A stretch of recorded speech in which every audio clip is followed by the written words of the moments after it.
The Caribbean sun burned mercilessly overhead as the merchant vessel Serpent's Promise cut through turquoise waters that shimmered like broken glass.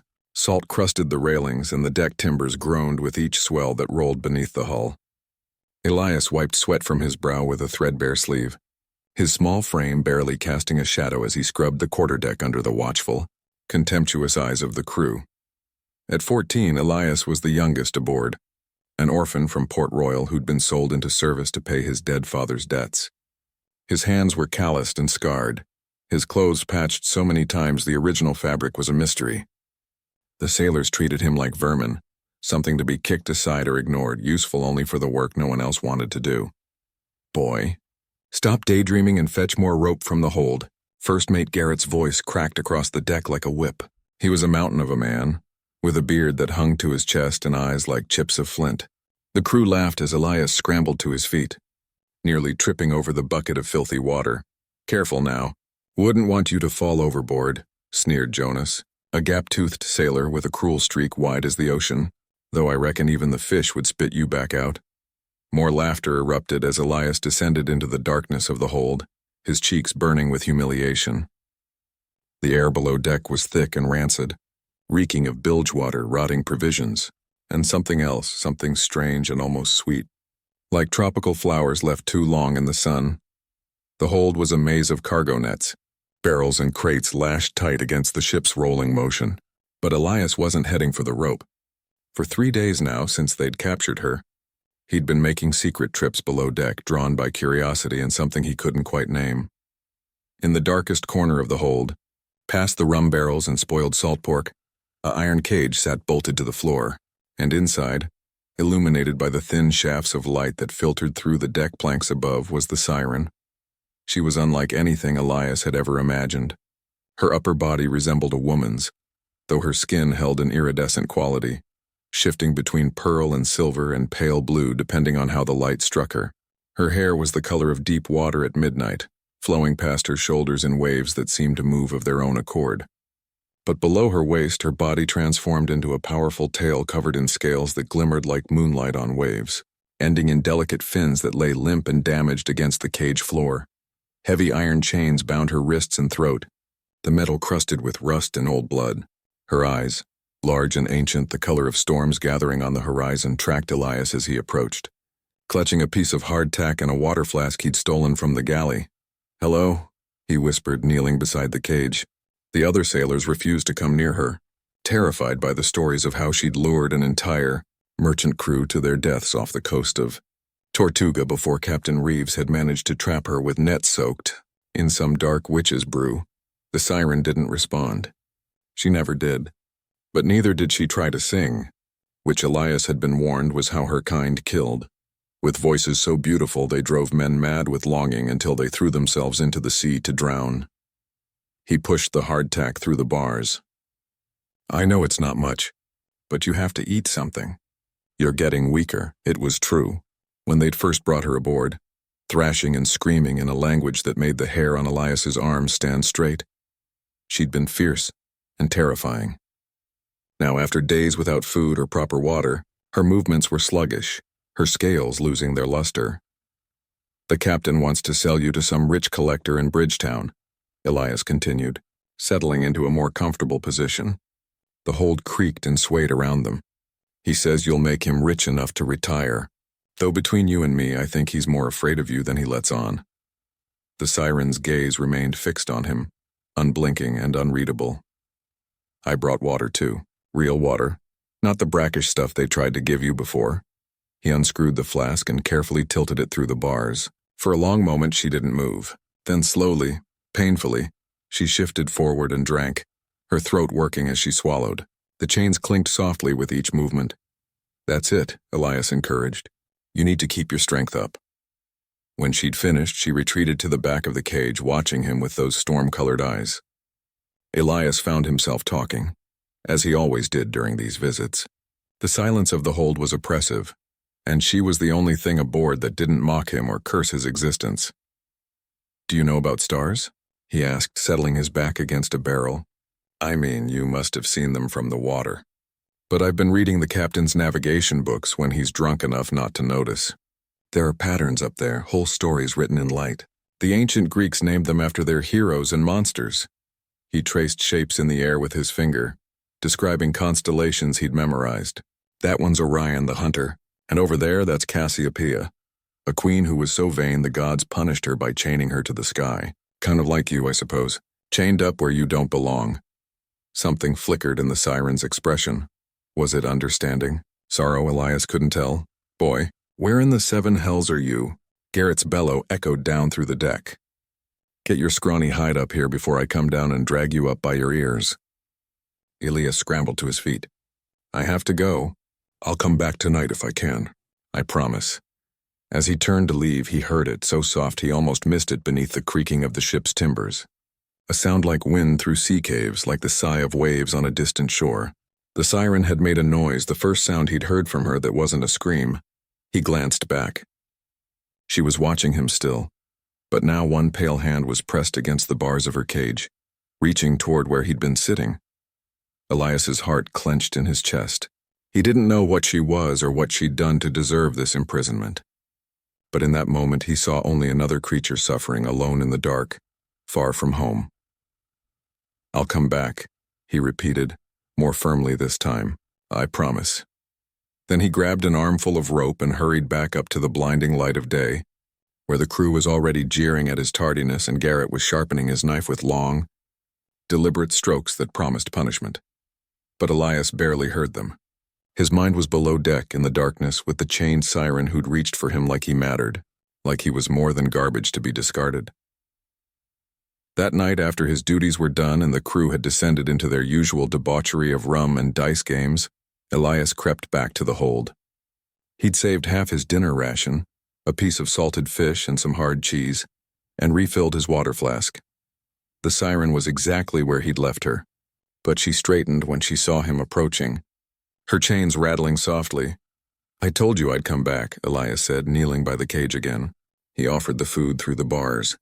This time she took it immediately, her fingers brushing his for just a moment. Her skin was cool and smooth, like river stones.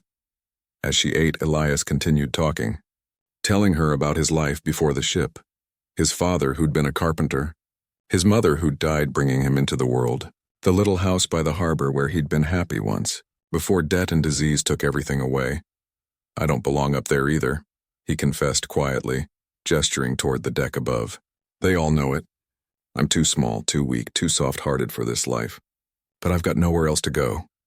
The siren finished eating and moved closer to the bars.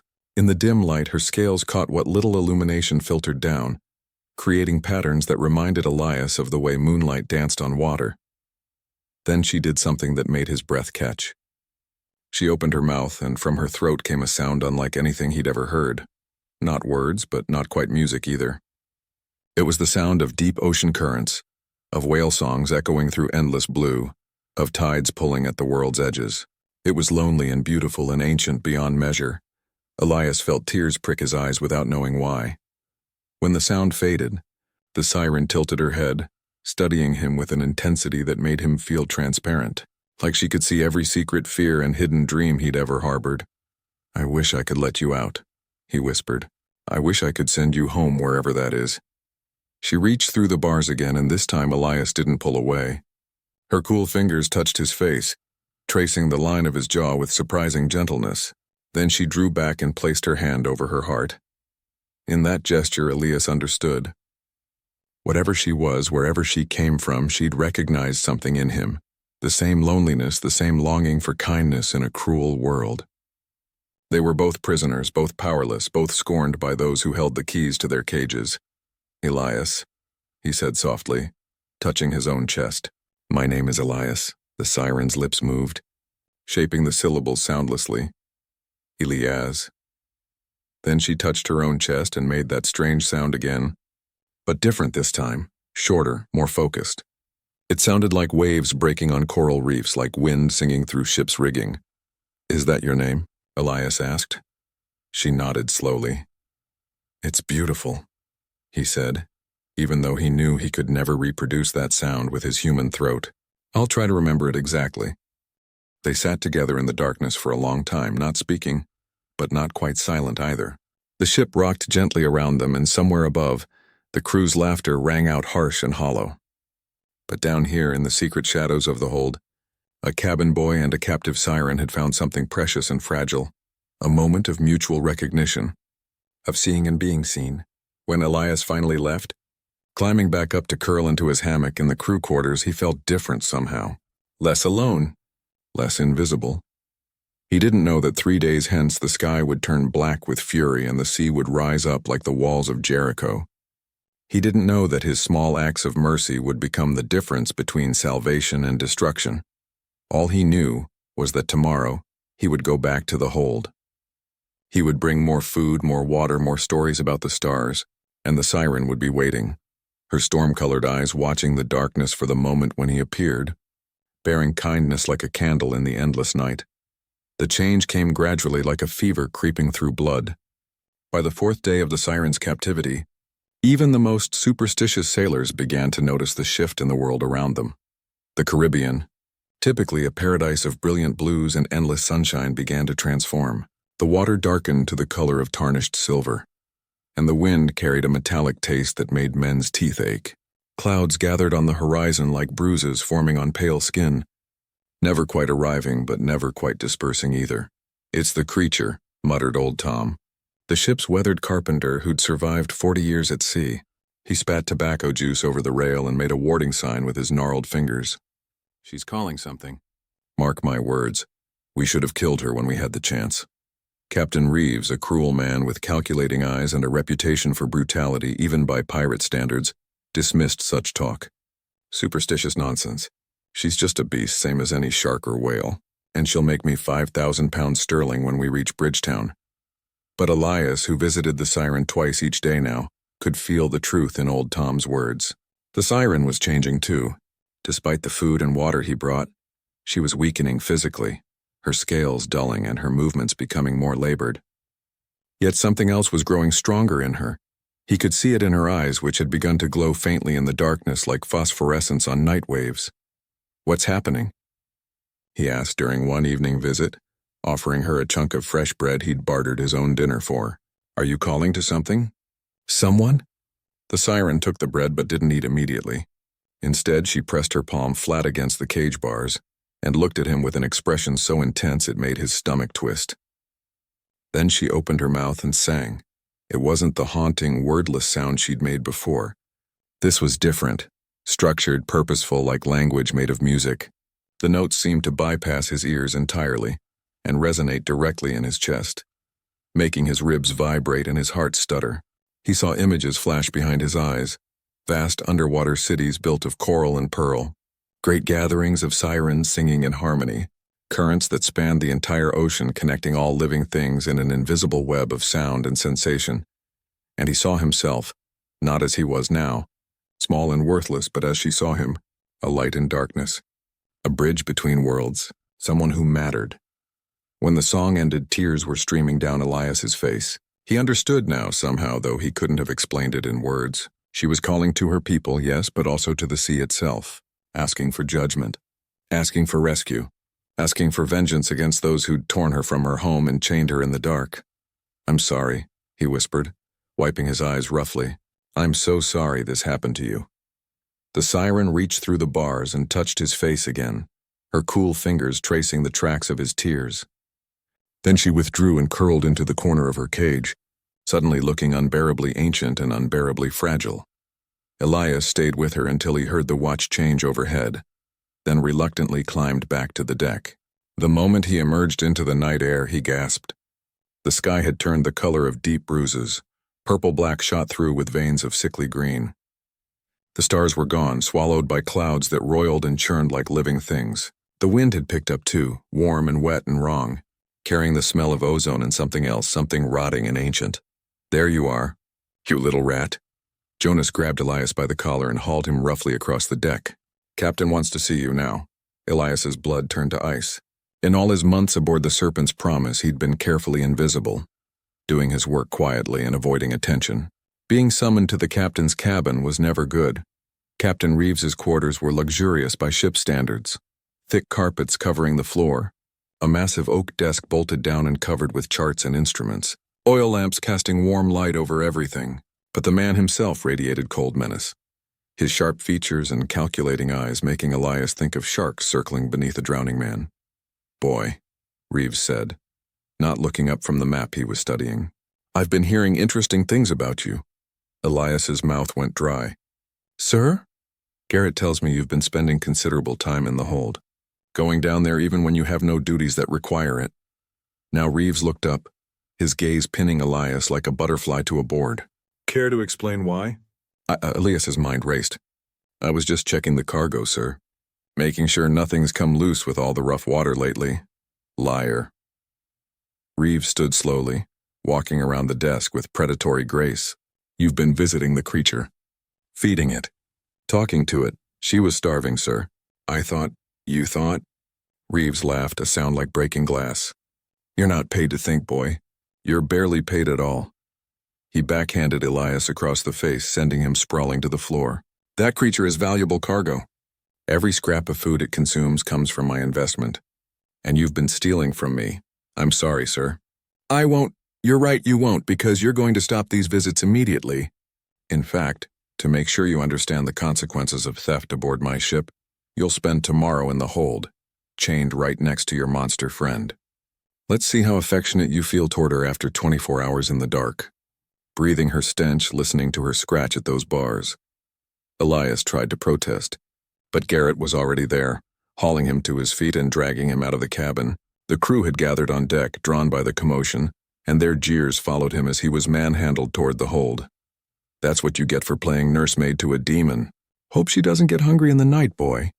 Maybe she'll teach him to sing before she tears his throat out." They chained Elias to a support beam about 6 feet from the Siren's cage, close enough to see her clearly but far enough that he couldn't reach the bars. Then they left him there, taking the lantern and plunging the hold into complete darkness. For a long time, Elias just sat there, his cheek throbbing where Reeves had struck him, his wrists already chafing from the iron manacles. Above, he could hear the crew's laughter and the increasingly violent creaking of the ship's timbers as the wind picked up. Then, in the darkness, the siren sang. It was soft at first, barely audible over the sounds of the storm gathering outside, but gradually it grew, filling the hold with sound that seemed to come from everywhere and nowhere. It wasn't the eerie call to death that sailors feared. It was something else. Something that spoke of comfort and solidarity, of two prisoners acknowledging each other's suffering. Elias found himself humming along, matching her pitch as best he could with his limited human voice. And somehow, impossibly, she adjusted her song to harmonize with his, creating something new, a duet between species, between worlds. They sang together in the darkness as the storm finally arrived, as rain began hammering the deck above like bullets, as the ship started to pitch and roll with increasingly violent motions. They sang as the wind rose to a shriek and the crew's laughter turned to shouts of alarm. They sang as the Serpent's promise began to truly understand what it meant to sail cursed waters with stolen treasure in its hold. And somewhere deep beneath the waves, in places where sunlight had never reached and never would, ancient things heard that song and began to swim upward, answering the call. The storm hit with the force of divine wrath. Elias had experienced rough weather before, squalls and gales that made the ship buck like an unbroken horse. But this was different. This felt personal, like the ocean itself had taken offense and decided to express its displeasure. The hold became a nightmare of shifting cargo and rushing water. Barrels broke free from their lashings and rolled across the floor, smashing into walls and each other. The sound was deafening, thunder that shook the ship's bones, waves crashing over the deck with the weight of falling mountains, and above it all, the terrified screaming of sailors who'd finally realized they were completely, utterly helpless. Elias was thrown against the beam he was chained to, again and again as the ship rolled at impossible angles. Salt water poured down through gaps in the deck planking, ankle deep already and rising. He could taste blood in his mouth from where he'd bitten his tongue. Through it all he could see the Siren, illuminated by the strange phosphorescent glow her scales now emitted. She was perfectly still in her cage, unbothered by the chaos watching him with those storm-colored eyes. And she was smiling, not cruelly but with a kind of sad knowing, like she'd seen this all before and knew exactly how it would end. A massive wave struck the ship broadside, and Elias heard the unmistakable crack of the mainmast breaking. The entire vessel lurched violently to starboard. More water rushed in, cold and black and hungry. It was up to his knees now, and the chains holding him were the only thing preventing him from being swept away by the surging flood.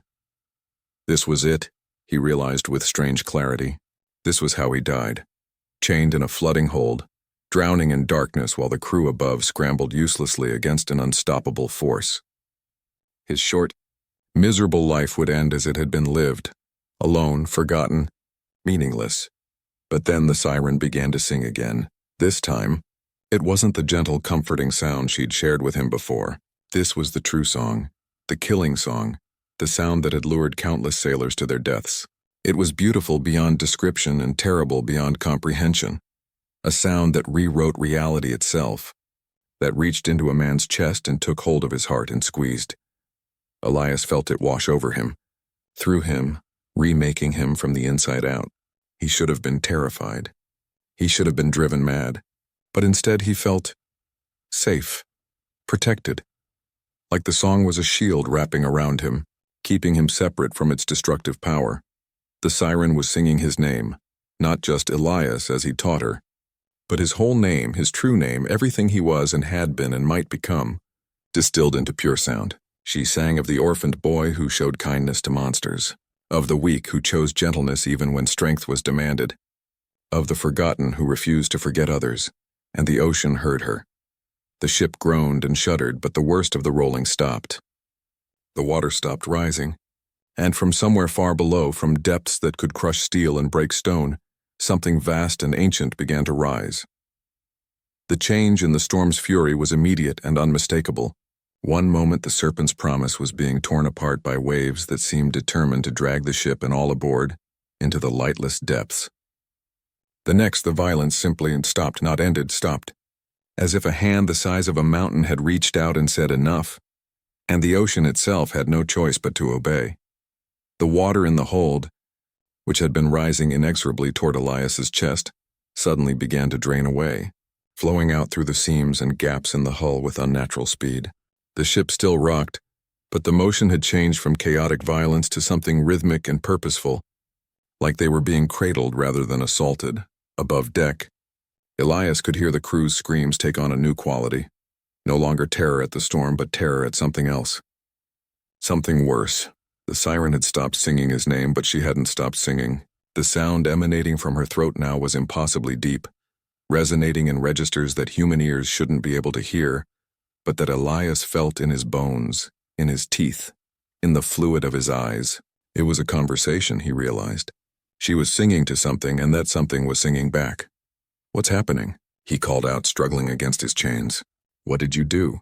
She turned her luminous eyes toward him, and in their depths he saw things that made his rational mind want to shut down completely.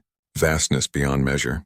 Intelligence so alien it made him feel like an insect trying to comprehend human thought. And something that might have been affection or might have been pity, or might have been something for which humans had no name. The ship lurched, but not from any wave. The entire vessel was being lifted, raised out of the water by something below.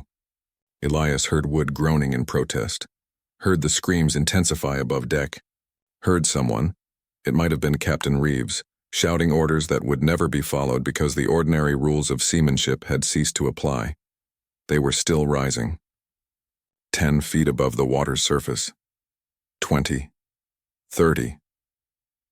The Serpent's promise hung suspended in the air like a toy held in a child's hand, and through the gaps in the deck planking, Elias could see it, the thing that had answered the siren's call. It was impossible to describe because the human mind wasn't built to process something so enormous. Tentacles, arms, neither term seemed adequate for the appendages that curled around the ship's hull, each one thicker than the mainmast, covered in suckers the size of dinner plates and a skin that gleamed with its own bioluminescent patterns. The patterns shifted and flowed, creating something that might have been language, might have been thought made visible. An ancient leviathan, older than human civilization, older than humans themselves perhaps, had risen from whatever unfathomable depth it called home, and it had come because the siren had called it, because Elias had been kind to her, because a chain of small, seemingly insignificant choices had led to this moment where everything hung in the balance. Above deck, chaos reigned. Through the gaps in the planking, Elias caught glimpses of the crew's terror. Men who'd faced storms and battles and deprivation were reduced to gibbering wrecks by the sight of what held their ship. Some were praying, some were weeping.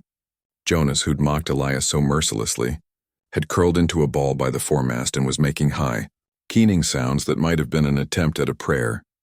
Captain Reeves appeared at the entrance to the hold, his face paper white in the dim light, his calculated cruelty replaced by naked fear. "You," he gasped, staring at Elias. "You did this. You and that devil creature?" "I just gave her food," Elias protested, still struggling with his chains. You doomed us all." Reeves drew his pistol with shaking hands. "I should kill you now, end this curse before—" He never finished the sentence. One of the Leviathan's appendages crashed through the deck like it was made of paper. Its tip covered in eyes that shouldn't exist, that looked in directions that weren't real, oriented directly on the captain. Reeves's pistol clattered to the floor as he stumbled backward, his mouth opening in a scream that wouldn't come. The siren song changed again, taking on an urgent quality. The massive appendage withdrew slightly, hovering, waiting. She was negotiating, Elias realized, speaking on behalf of the ship, pleading for mercy from the ancient thing that could crush them all like ants. But there would be a price. There always was. Captain Reeves must have understood this too, because he looked from the tentacle to the siren to Elias with dawning comprehension. "The key," he said hoarsely, fumbling at his belt. "The key to her chains. That's what it wants, isn't it? Free the monster and it lets us live." "She's not a monster," Elias said quietly. "She's just trying to go home." Reeves threw the key, not to Elias, but toward the siren's cage. It landed in a puddle of seawater just inches from the bars. "There, the creature is freed. Now let us down, tell it to let us down." But the Leviathan didn't move. The siren looked at the key, then at Elias, then began singing again, that same urgent, desperate sound. And suddenly Elias understood. The Leviathan would only respond to her directly, would only accept commands from her, and she couldn't reach the key from inside the cage. Someone had to unlock her. Someone had to trust her enough to set her free, knowing she could kill them all with a single song if she chose. Someone had to show faith when every rational reason demanded suspicion. "I'll do it," Elias said. "Captain, unlock my chains. Let me free her." Reeves stared at him like he'd gone mad. "So she can kill us all? If she wanted us dead, we'd be dead already. That thing—" Elias gestured at the massive appendage still hovering like a sword of Damocles. "Could crush this ship like an egg. It's waiting because she's asked it to wait, because she's merciful, which is more than you've ever been." For a long moment, Reeves stood frozen, calculating. Then Garrett appeared behind him, drawn by the commotion, and 3 other sailors crowded into the hold entrance. They looked at the scene, the terrified captain, the defiant cabin boy, the glowing siren, the impossible horror beyond the hull, and something shifted in their expressions. "Let him try," Garrett said quietly. "We're dead anyway if that thing decides we're not worth keeping alive. Might as well go out knowing we did one decent thing." "Shut up. You don't give orders on my ship." Reeves started, but Garrett had already pushed past him, pulled the key to Elias's manacles from the captain's belt, and was unlocking the chains with steady hands. "You showed kindness where none was required. Boy," Garrett said as the manacles fell away. "Time to see if the universe gives a damn about things like that." Elias's wrists were rubbed raw and bleeding, but he barely noticed. He grabbed the key to the siren's cage from the puddle and scrambled over to the bars. She was pressed against them, her eyes locked on his, her expression impossible to read. "I'm going to trust you," Elias said, fitting the key into the first lock. "Please don't make me regret it." The lock clicked open. Then the second one. Then the third. The chains fell away from her wrists with sounds like breaking shackles in dreams, echoing with significance beyond their physical noise. The siren rose, unfolding from the cramped cage she'd been imprisoned in. Even weakened and injured, she was magnificent, easily 7 feet tall, her tail powerful despite its damaged fins, her presence filling the hold with something that felt like music even when she wasn't singing. She looked at Elias, and he braced himself for whatever came next. Then she did something no one expected. She knelt, bringing her face level with his, and touched her forehead to his, a gesture of gratitude, of recognition, of something like love that transcended species and circumstance. When she pulled back, she was smiling. And when she began to sing again, The sound was completely different from anything she'd produced before. It was joyful, triumphant, filled with power and purpose. It was the song of the ocean itself, of currents that circled the world, of tides that moved at the moon's command, of life teeming in every drop of water that covered 3/4 of the earth. The Leviathan responded. Slowly, gently it began to lower the ship back toward the water's surface. The storm, which hadn't actually gone anywhere, just been held in abeyance, began to dissipate, the clouds breaking apart like smoke in wind. Stars appeared overhead, brilliant against the clearing darkness. The Siren moved toward the hole the Leviathan had torn in the deck, preparing to leave, to return to her people and her home. But she paused at the entrance, looking back at the assembled sailors with eyes that promised remembrance, both of cruelty and kindness. Then she looked at Elias one last time, and sang his name again, just once, clearly enough that every man present heard it and understood it despite it being in no human language. She sang of who he was and who he might become. She sang a promise and a blessing, and then she dove through the opening, her form cutting through the air with impossible grace, and plunged into the dark water below. The Leviathan began to descend as well, its vast bulk sinking back into the depths from which it had emerged, taking its impossible existence back into the realm of nightmare and legend. The serpent's promise settled onto the now calm sea with a gentle splash, floating on water that looked like liquid silver in the starlight. For a long moment, no one moved. Then someone, old Tom, the superstitious carpenter, started laughing. It was a wild, unhinged sound, but there was relief in it too, and wonder, and the kind of joy that comes from surviving something that should have killed you. Others joined in, laughter mixing with crying, with prayers of thanksgiving, with exclamations of disbelief. Men hugged each other, checked themselves for injuries, marveled at the fact that they were still alive, still breathing, still existing in a world that had just proven itself far stranger than they'd ever imagined. Only Captain Reeves stood apart, staring at the hole in his deck, at the shattered cargo, at the ruined ship that was technically still seaworthy but would cost a fortune to repair. His dreams of wealth had disappeared with the Siren, and his authority had been undermined in a way he could never recover from. "You," he said, fixing Elias with a look of pure hatred. "You cost me everything." "The creature was worth nothing," Garrett interrupted, stepping between the captain and the boy. "She was worth nothing except as another example of your greed, and it nearly killed us all. The boy saved our lives." "He's right," said Jonas, the gap-toothed sailor who'd tormented Elias for months. He looked at the cabin boy with something like awe. "The creature sang your name. Even I heard it. She chose you, protected you, protected all of us because of you." Other voices rose in agreement. The mood on the ship had shifted fundamentally. They'd seen something impossible, survived something unsurvivable, and the only reason they were still drawing breath was because a ragged cabin boy had shown mercy to a chained creature when everyone else had shown only cruelty. Reeves recognized defeat when he saw it.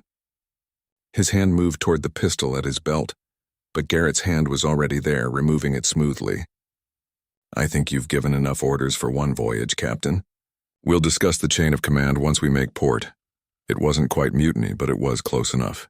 Reeves knew it, and the calculation in his eyes showed he was already planning his next move. But for now, he simply turned and stalked back to his cabin, leaving the crew to begin repairs on the shattered ship. Elias stood in the hold, alone now except for the empty cage and the chains that had bound the Siren. The water had fully drained away, leaving only salt stains and the smell of the deep ocean. He touched the bars of the cage, feeling the rust beneath his fingers, and thought about the creature who'd been imprisoned here, who'd reached through these bars to touch his face with gentleness when she could have chosen hatred.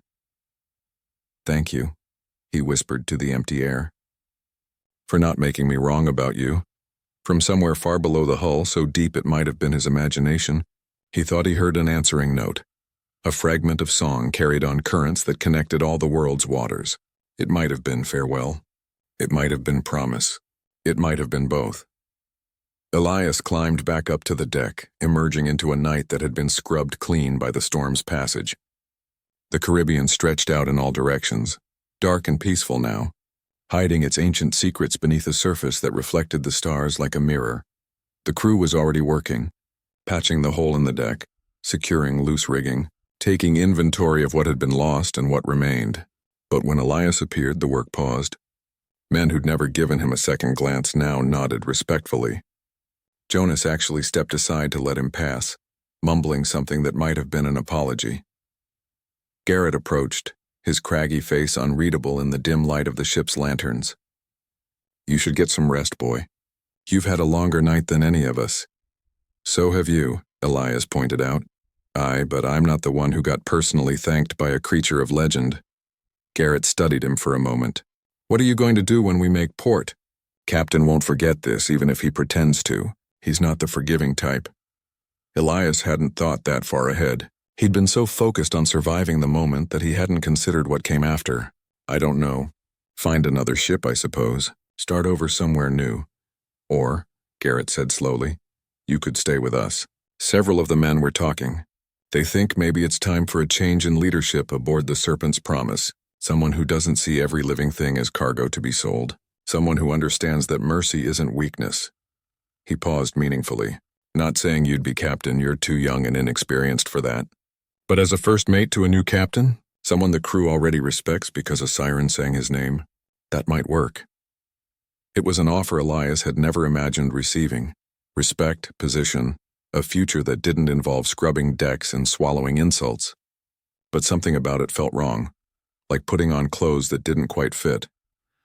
"I'll think about it," he said carefully. Garrett nodded and moved away to supervise repairs. Elias walked to the rail and looked out at the dark water, wondering where the siren was now. Swimming toward her home? Reuniting with her people?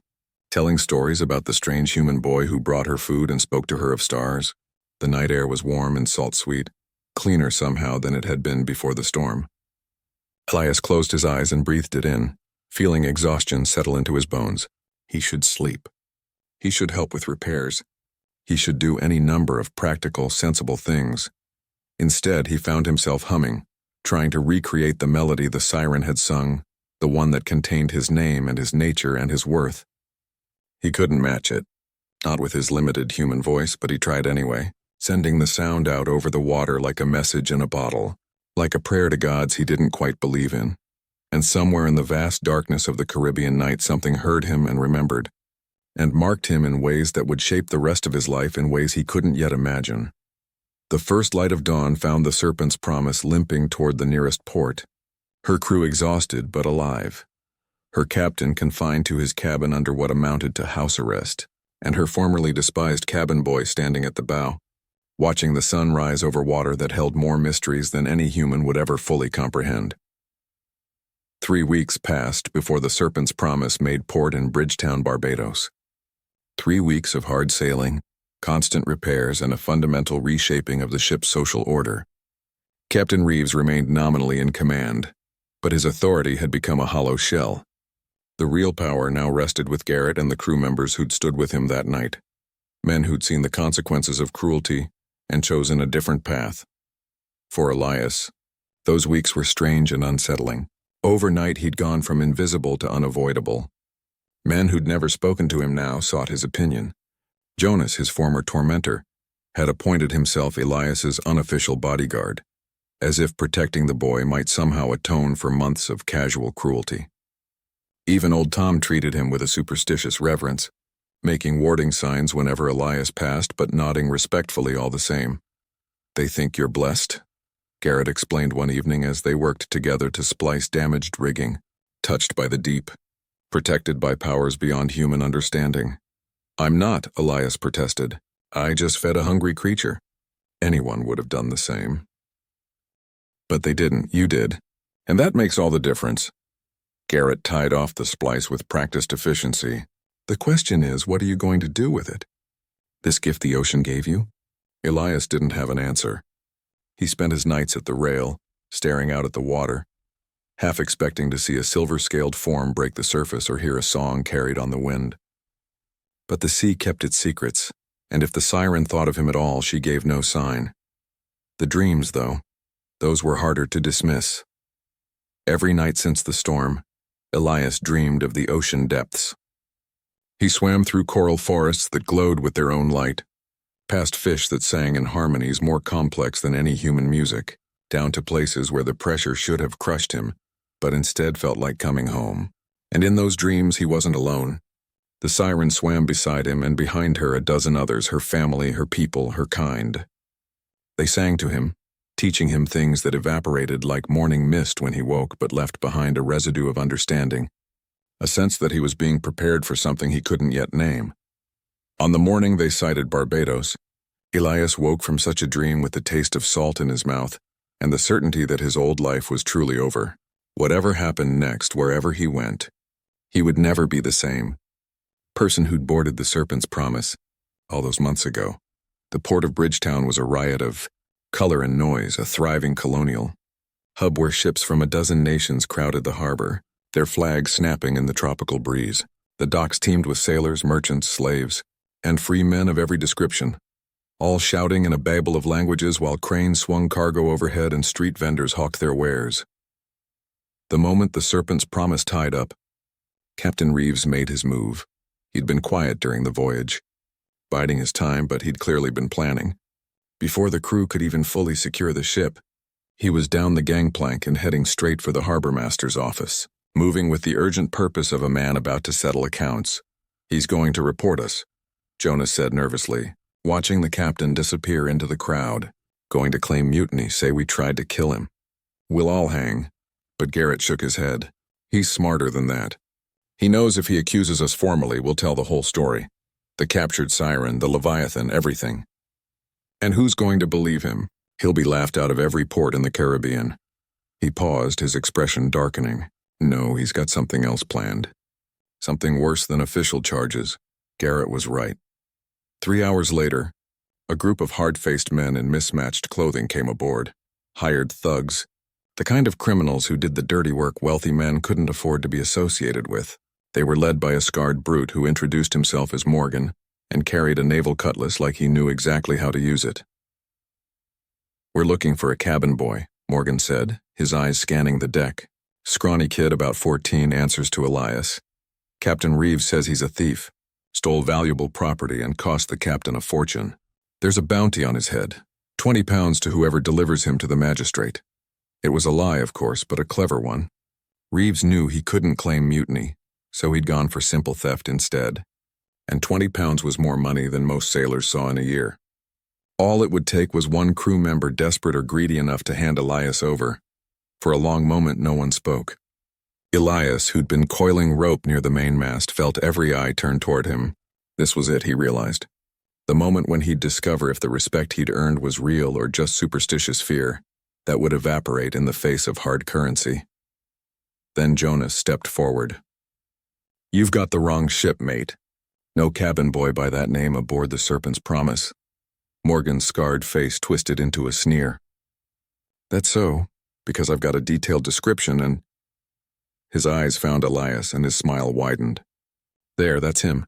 He started forward, his men following, hands moving toward weapons. But they only made it 3 steps before they found their path blocked by the entire crew of the Serpent's Promise. Garrett stood at the front, flanked by Old Tom and a dozen other sailors who'd suddenly developed a unified stance and hard expressions. Like the man said, Garrett spoke quietly but with absolute conviction. "No cabin boy named Elias aboard this ship. Now get off before we throw you off." Morgan looked at the wall of determined sailors, calculated his odds, and apparently decided they weren't good enough. "Captain Reeves won't forget this. Neither will I." He backed toward the gangplank, his men following. "This isn't over." "Yes," Garrett said. "It is." They watched the thugs disappear into the crowd of the port. Then the crew erupted in laughter. Part relief, part triumph, part disbelief at what they'd just done. "That was incredibly stupid," Elias said, though gratitude made his voice thick. "Reeves will just hire more men. Or go to the authorities with a different story. You've all made yourselves targets to protect me." "Let him try," Jonas said, clapping Elias on the shoulder hard enough to make him stagger. "We've faced down a creature from the deep because of you. We'll face down a bitter old bastard with delusions of power, too." But Garrett's expression was troubled. The boy's right, though. Reeves has money and connections. He can make all our lives miserable if he sets his mind to it. The smart play would be to— "I'll leave," Elias interrupted. "Tonight, I'll disappear into the port, find passage on another ship, go somewhere Reeves can't follow. That way you're all safe. Absolutely not, Garrett said firmly. You're one of us now. We don't abandon our own, but nothing. Besides, I don't think you're meant for another ship. Garrett looked out at the harbor, at the dozens of vessels rocking gently in the turquoise water. I think you're meant for something else entirely. I've been at sea 40 years, boy, and I've learned to trust certain signs. The way you dream, you talk in your sleep, did you know that? Singing in languages that don't exist. The way seabirds follow the ship now, watching you. The way the water itself seems calmer when you're at the rail. He turned back to Elias, and his weathered face was serious. The ocean marked you that night. The Siren chose you. And I don't think she's done with you yet. As if in response to his words, a sound drifted across the harbor. Faint and distant, but unmistakable. A fragment of song, wordless and haunting, carried on the wind from somewhere out beyond the mouth of the harbor where the deep water began. Every sailor on the Serpent's Promise heard it. Every conversation stopped. Every hand froze in mid-motion, and every eye turned to Elias, who stood at the rail with his face turned toward the source of that impossible sound. His expression transformed by something that might have been wonder, or might have been recognition, or might have been the simple, profound relief of someone who'd finally heard their name called by a voice they'd thought lost forever. She's calling you, Old Tom whispered, making his warding sign with shaking hands. The creature's calling you back. She has a name, Elias said softly. I never could pronounce it, but she has a name. She's not just a creature. He turned to face Garrett and the assembled crew. Thank you, all of you, for standing with me, for showing me that not all sailors are like Reeves. But Old Tom's right, she's calling, and I think I need to answer. You're going to swim out there? Jonas asked incredulously. Into the deep. Boy, you'll drown before you make it past the harbor mouth. But Elias was already moving, stripping off his shirt, kicking off his worn boots. Maybe. Or maybe she has something else in mind. Maybe this is what all of it was for, the cage, the storm, the song. Maybe I was supposed to learn something, become something, so I could do whatever comes next. He climbed onto the rail, balanced there for a moment, silhouetted against the brilliant Caribbean sky. Below, the water sparkled like liquid emeralds, inviting and infinite. The song came again, closer now, urgent and joyful and full of promise. If you don't come back, Garrett called, we'll tell your story. We'll make sure people know what you did, who you were. Elias looked back one last time, smiling. Tell them I was just a cabin boy who fed a hungry prisoner. Everything else was her gift, not my doing. Then he dove, his form cutting through the air in a clean arc, entering the water with barely a splash. The crew rushed to the rail, watching as his head broke the surface 20 yards out. Then watching as he swam with strong, confident strokes toward the harbor mouth, toward the deep water, toward the place where the song was coming from. They watched until he disappeared around a curve of the coastline, following the rocky shore toward a hidden cove. They watched even after he vanished, as if their vigilance could somehow protect him from whatever waited in those blue depths. And they were still watching. Hours later, when the sun began to set and the water turned gold and crimson and purple, they were watching when the first stars appeared overhead. The same stars Elias had once described to a chained siren in the darkness of a ship's hold. Do you think he's dead? Jonas asked quietly. Garrett shook his head slowly. No. I think he's more alive than he's ever been. I think he's exactly where he's supposed to be. Out beyond the harbor in a hidden cove where fresh water from a jungle stream mixed with salt water from the ocean, Elias floated in water so clear he could see straight down to the sandy bottom 30 feet below. His arms were tired from the long swim, his lungs burned from the exertion, but he'd never felt more present, more aware, more real. The siren appeared without warning, rising from the depths like a dream taking form. She was healed now, her scales brilliant, her fins whole, her presence powerful and wild in a way the cage had never allowed. Behind her, a dozen others of her kind broke the surface, their scales catching the dying light in a rainbow of colors, silver and blue and green and gold. They surrounded him, singing a harmony so complex it made his ears ring and his heart stutter, and somehow, impossibly, he understood. Not the words, there were no words, but the meaning, the intent, the invitation. They were offering him a choice. He could return to the ship, to his old life, carrying the memory of this moment but remaining fundamentally human, fundamentally limited, fundamentally separate from the vast consciousness of the ocean and all its children. Or he could accept the gift they were offering, a transformation, a becoming, a second birth into something new, He would lose much of what made him human. He would never walk on dry land again. He would become something the crew would call monster or myth. But he would also gain everything the deep waters could offer: freedom, family, purpose, and a belonging more complete than anything he'd ever known on the surface world. The Siren who'd been captive on the Serpent's Promise swam closer, her storm-colored eyes meeting his. She sang his name again, his true name, the one she'd revealed during the storm, and extended her hand. Elias thought of the ship, of Garrett and Jonas and the crew who'd stood up for him. He thought of the life he might have as a respected sailor, earning real wages, building a reputation, perhaps even commanding a vessel someday. Then he thought of all the years of loneliness that had come before, the orphanage, the debts, the endless insults and casual cruelties. He thought of how invisible he'd been, how worthless everyone had told him he was. And he thought of the single moment when something had looked at him and seen value, had reached through prison bars to touch his face with gentleness, had sung his name to the ocean itself as if he mattered. He took her hand. The transformation didn't hurt. It felt like diving deep, like surrendering to a current that knew exactly where it was going. It felt like every cell in his body was remembering something it had forgotten, was awakening to a truth older than human civilization. His legs didn't split or tear or break. They simply became something else, flowing together like two streams merging into one river, reshaping into a powerful tail that felt more natural than legs had ever felt.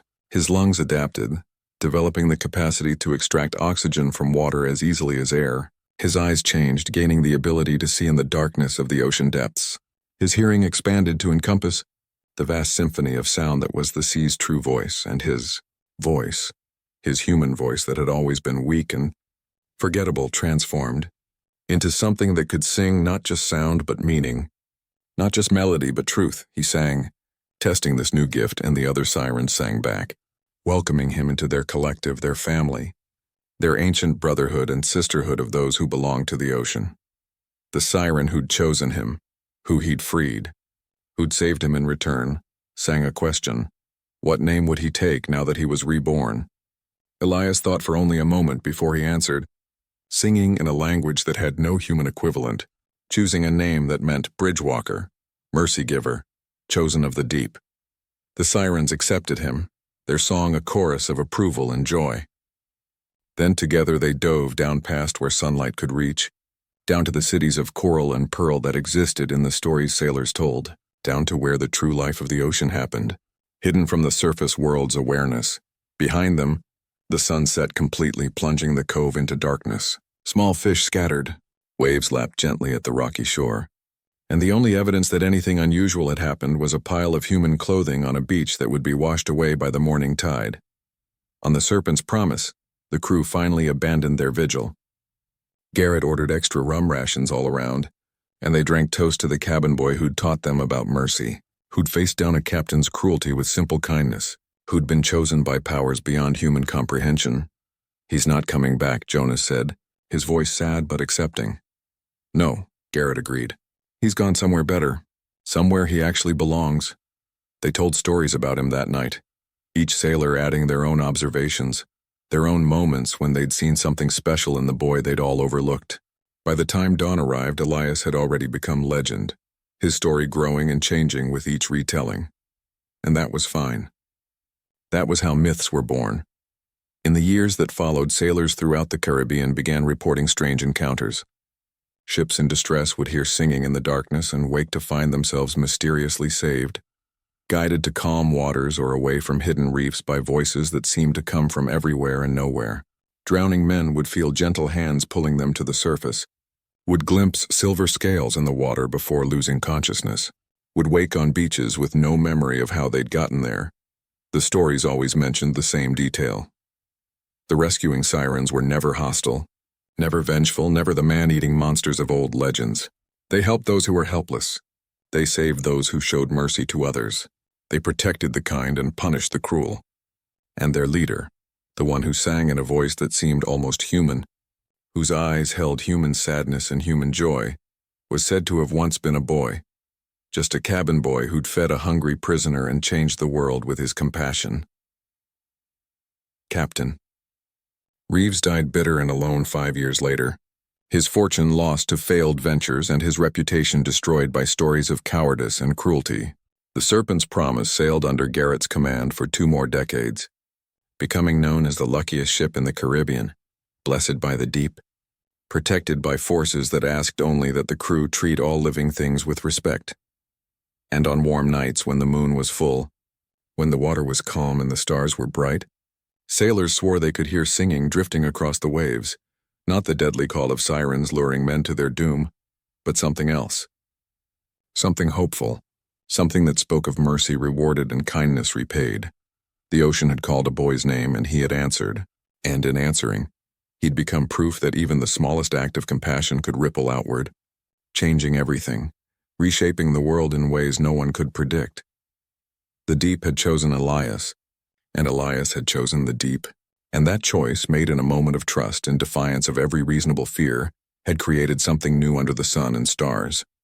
Not human, not siren, but something between, a bridge, a beacon, a reminder that the line between monster and miracle depended entirely on whether you chose cruelty or kindness when the world gave you that choice. And somewhere in the vast blue wilderness of the Caribbean, in waters so deep that sunlight became only memory, a former cabin boy swam with his new family, teaching them human songs and learning ancient harmonies, forever young, forever free, forever remembered by those who understood that the greatest magic in the world was simply choosing to be kind when kindness wasn't required. The ocean keeps its promises, and it never forgets those who show mercy to its children.